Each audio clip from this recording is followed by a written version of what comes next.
Grace and peace. And spoiler alert, my name is Ryan and I'm the movie pastor. I love to watch movies with my movie pass and then engage them and think theologically about them. Pay attention to subtle clues and references inside the films that might have some theological import, that the Bible might have something to say about, or that might have to do with the discussions that we have in Christian theology. I'm also putting to work my knowledge of how texts are interpreted. And so even when a movie has nothing to say about God, we can ask the question about what does it have to say and why does it have that to say? Why is it coming from the worldview it comes from? I say this all and give such a long introduction because today I watched It's a Beautiful Day in the Neighborhood, and I think Mr. Rogers is trying to break my channel. The whole idea of the channel, which I started like a week ago, is that I'm figuring out these subtle things and putting them together as an expert. But It's a Beautiful Day in the Neighborhood is just so incredibly chock full of them that I don't know why you would even listen to me about it. Mr. Rogers was a Presbyterian minister. He was an ordained Presbyterian minister, ordained into the ministry of children's television. That's an incredibly, incredibly hard thing to do. It's the same ordination process I went through, and it's a lot. I mean, it took me 13 year. It takes a minimum of 3 years from beginning the process to completing the process. But I've never seen it take less, and it's a whole lot more if you've got to try to convince the presbytery to do something outside of the box. Nobody'd ever been ordained to children's television before. So there was so much that went into it, and I think it had so much to do with Mr. Rogers' formation. I mean, he would have gone through a psychological evaluation, taken a series of ordination exams, and of course, gotten a master's level education along the way. So that has a lot to do with me and what I experience when I watch the film, because I'm not an unbiased observer. I'm a person who's had experiences Mr. Rogers has had, and as the movie begins to talk about formation, about why Mr. Rogers is the way he is, and his wife Joanne mentions that he has a daily prayer routine and that he reads scripture and he likes to play piano. That's relevant to this whole question, that it puts it before me, and then that affects me. And also the movie's talking so much about Lloyd and what causes him to be who he is, how he's formed as a person. And at one point, the movie even breaks the fourth wall.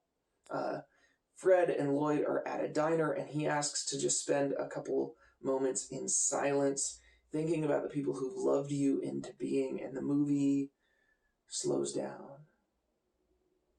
And it does a thing that Mr. Rogers did on his program very much. It utilizes silence, and it expects silence to do its work. And Mr. Rogers looks at you through the camera, from beyond the grave, through Tom Hanks, who's playing him in the movie. And it seems to ask, what about you? You know, good art watches you while you're watching it. Good literature reads you while you're reading it. That's what the Bible does. You read it, but you bring yourself to it, and it has ramifications on you. And I've got to say that this film, Beautiful Day in the Neighborhood, read me. It messed with my understanding of myself and forced me to ask questions about who I am and what formed me. In what ways Mr. Rogers had formed me, since I grew up watching his show. And it caused me to ask the question, why am I not like him? Why is it that he is so squeaky clean and so incredible and so patient and has all of these stories about even being off duty, being the most sincere guy you'll ever meet? I mean, that's what much of this movie was about. And I'm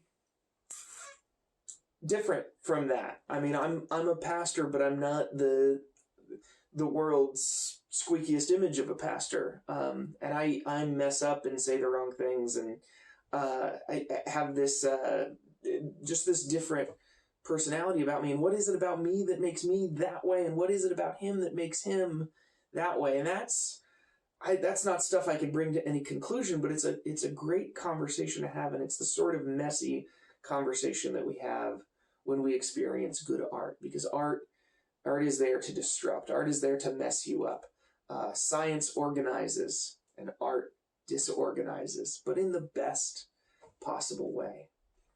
I could make 1 million movies about this film, because really every line in the film that's put into the mouth of Fred Rogers is something that a pastor would say, and a pastor would say those things because they're biblical.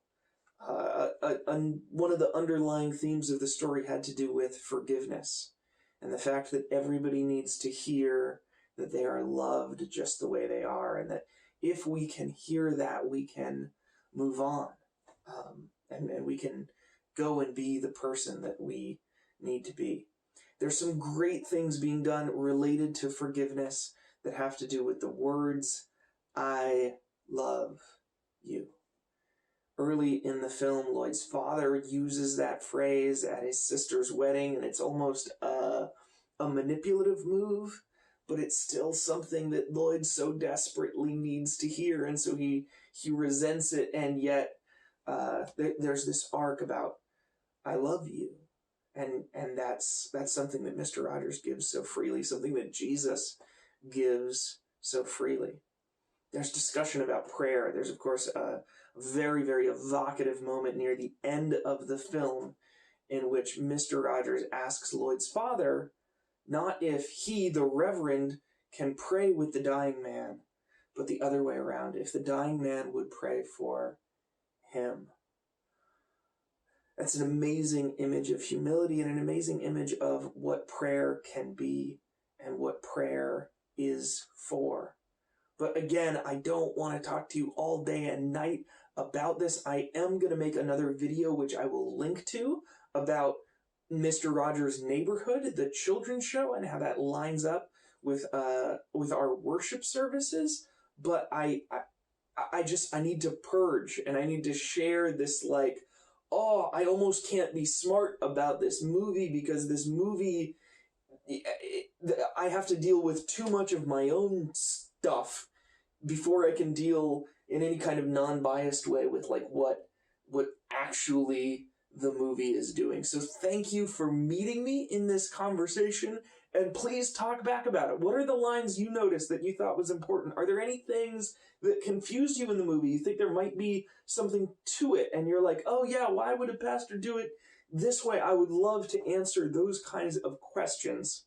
In the meantime, I'm going to go use my Amazon Prime account and watch some more Mr. Rogers' Neighborhood.